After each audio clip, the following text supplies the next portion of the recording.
Did you get baptized? Yes, I did. Okay, so you enter in a mental and spiritual contract with the Lord to do a certain thing. Do you always do it? No, not all the time. Okay, so if he had a contract written out and put up in front of you and said, this is this, that, and the other, and the third, you told me you was going to do this, you didn't do that, you would be more held. You could look at it and say, yeah, I did sign that. Yeah, I did say that. Let me get my ass in line. But since there's no physical contract, it's only in your brain and in your spirit, you think you can duck that. You, not just you, I'm not saying you personally, but I'm saying people do. They say, that's the norm now.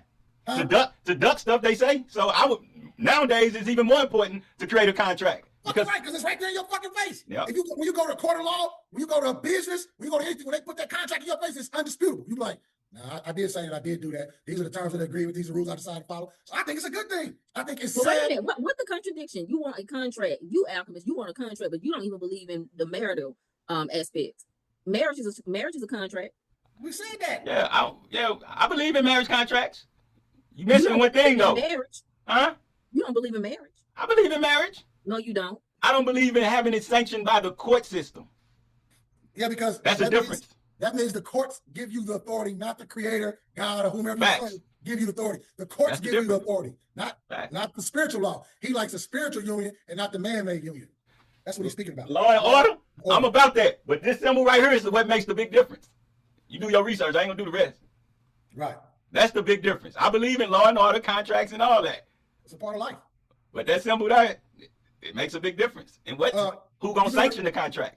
You remember back in the, I don't know, it's probably a little too far, but when I wasn't a big fan of this shit, but a lot of people were, horseshit and gunsmoke, horseshit and cowboy Indian shit. Right. Before the end, right after the end, during that time, people used to have verbal contracts, and they used to always say, let's shake on.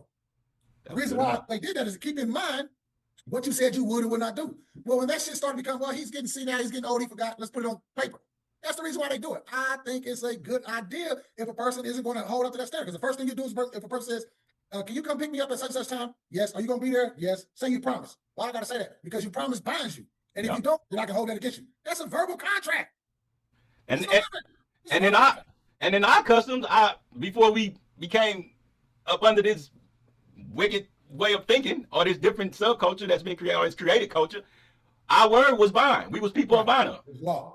We was people of honor, meaning we kept our word and paid our debt. So if we gave you our word, we would go through hell 1,000 times to deliver on it.